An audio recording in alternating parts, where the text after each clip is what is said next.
Hello viewers, আসসালামু আলাইকুম। আমি ডক্টর নুসরাত জাহান দৃষ্টি, কাজ করছি ক্লিনিক্যাল সোশ্যাল ওয়ার্কার এবং সেক্সুয়াল হেলথ এডুকেটর হিসেবে আমার verified YouTube channel sex edu with doctor দৃষ্টির সাথে যৌন স্বাস্থ্য সম্পর্কে সচেতনতা তৈরিতে এবং সেই সম্পর্কে কুসংস্কার দূরীকরণে কুষ্টিয়া প্রকাশনী থেকে প্রকাশিত হয়েছে আমার বই সেক্স এডুকেশন এবং যৌন স্বাস্থ্যের 1000 প্রশ্নোত্তর। আশা করছি আমার তৈরি ভিডিও বার্তা এবং বইয়ে দেওয়া তথ্য আপনাদের দাম্পত্য জীবনকে সহজ, স্বাচ্ছন্দ্যময়, নিরাপদ করতে সহায়ক ভূমিকা পালন করবে। আপনারা সবসময় আমার পাশে আছেন এবং সেই কারণে আপনাদের সকলের প্রতি কৃতজ্ঞতা প্রকাশ করছি। দাম্পত্য জীবনের সহবাসের ক্ষেত্রে পুরুষদের মাঝে অনেক সময় একটা বিষয় নিয়ে পুরুষরা অনেক বেশি বিচলিত থাকেন এবং সেই বিষয়টা হলো মূলত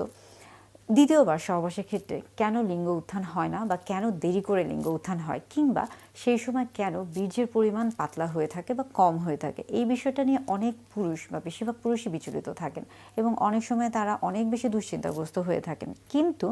এই বিষয়টি অনেক ক্ষেত্রে খুবই স্বাভাবিক একটি বিষয়, অথচ তারপরও শুধুমাত্র না জানার কারণে বা অজানা থাকার কারণে অনেকে এটা নিয়ে অনেক বেশি বিচলিত হয়ে পড়েন এবং একটা পর্যায়ে দেখা যায় যে নিজে থেকে তিনি দুশ্চিন্তায় ভোগেন এবং আস্তে আস্তে এটা তার শরীরে একটা অন্যরকম নেতিবাচক প্রভাব ফেলে। তাই আজকে মূলত কথা বলবো দুইবার সহবাসের মাঝখানে বা মধ্যবর্তী যে সময় রয়েছে, অর্থাৎ যেটাকে আমরা বলে থাকি রিফ্র্যাক্টরি পিরিয়ড, যেটা কিনা পুনরুদ্ধারের যে সময়টা, সেই সময়টা নিয়ে। চলুন তাহলে জেনে নেই দ্বিতীয়বার সহবাসের ক্ষেত্রে কেন লিঙ্গ উত্থানে সময় লাগছে বা কষ্ট হচ্ছে, বা কেন সঠিকভাবে হচ্ছে না, বা কেন দেরি হচ্ছে, কেন বীর্যের পরিমাণটা কমে যাচ্ছে, পাতলা হচ্ছে, এই প্রত্যেকটা বিষয় নিয়ে কথা বলার চেষ্টা করব। প্রথমে জানতে হবে যে রিফ্র্যাক্টরি পিরিয়ডটা কি। রিফ্র্যাক্টরি পিরিয়ড মূলত প্রথমবার সহবাসের পরে দ্বিতীয়বার সহবাসের মধ্যবর্তী যে সময়টা রয়েছে, এই পুরো সময়টাকে রিফ্র্যাক্টরি পিরিয়ড বলা হয়ে থাকে, অর্থাৎ পুনরুদ্ধারের যে সময়টা। রিফ্র্যাক্টরি পিরিয়ড মূলত দেখা যায় যে গবেষণায় বলা হয়েছে এটা মূলত অনেকের ক্ষেত্রে বা বেশিরভাগ মানুষের ক্ষেত্রে বা পুরুষদের ক্ষেত্রে এটাকে বলা হয়ে থাকে, নারী পুরুষ উভয়ের ক্ষেত্রে 11 মিনিট থেকে 60 মিনিট পর্যন্ত। কিন্তু অনেক ক্ষেত্রে এটা দীর্ঘ হতে পারে, অর্থাৎ এটা অনেক সময় 24 ঘন্টা পর্যন্ত স্থায়ী হতে পারে। কিন্তু যে সকল পুরুষদের ক্ষেত্রে প্রিম্যাচুর ইজাকুলেশন বা দ্রুত বীর্যপাতজনিত সমস্যা রয়েছে, তাদের ক্ষেত্রে এটা 5 ঘন্টা থেকে 48 ঘন্টা পর্যন্ত হয়ে থাকে, অর্থাৎ রিফ্র্যাক্টরি পিরিয়ডটা ক্ষেত্র বিশেষে পরিবর্তন হতে পারে। রিফ্র্যাক্টরি পিরিয়ডটা মূলত আমরা বলে থাকি যে এটা যারা ইয়াং বা যাদের বয়স কম তাদের ক্ষেত্রে এই পিরিয়ডটা বা এই সময়টা কম হয়ে থাকে এবং বয়স বাড়ার সাথে সাথে এটা বাড়তে থাকে, অর্থাৎ যারা নবীন তাদের ক্ষেত্রে রিফ্র্যাক্টরি পিরিয়ডটা কম হয়ে থাকে এবং তাদের ক্ষেত্রে পরপর দুইবার সহবাসের মধ্যবর্তী যে সময়টা থাকে এটা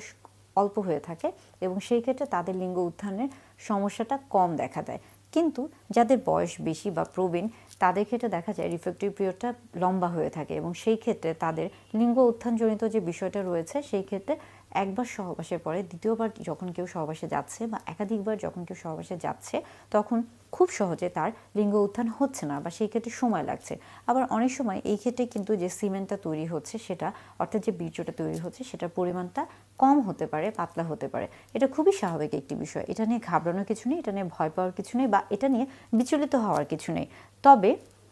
একটা বিষয় খেয়াল রাখতে হবে যে কোন কোন বিষয়গুলোকে খেয়াল রাখলে এই রিফ্র্যাক্টরি পিরিয়ডটাকে কমানো সম্ভব, অর্থাৎ যদিও বয়সের সাথে সাথে এটা বাড়তে থাকে এবং যদিও এটা খুবই স্বাভাবিক একটি বিষয়, কিন্তু তারপরও বিশেষ কিছু বিষয়কে যদি আমরা গুরুত্ব দিয়ে থাকি তাহলে একজন মানুষের রিফ্র্যাক্টরি পিরিয়ডটা কমে যেতে পারে এবং সেই ক্ষেত্রে খুব সহজেই এই যে তিনি যে সমস্যায় ভুগছেন যে একবার সহবাসের পরে পরবর্তীতে যখন তিনি সহবাসে যাচ্ছেন তখন সহজে তার লিঙ্গ উত্থান হচ্ছে না বা একেবারেই হচ্ছে না, সেই সমস্যাটা খুব সহজেই প্রতিরোধ করা সম্ভব। এই ক্ষেত্রে সবচেয়ে ভালো বিষয় হলো যে আপনাকে অবশ্যই আমরা বলে থাকি যে লাইফস্টাইল মডিফিকেশন, অর্থাৎ আপনাকে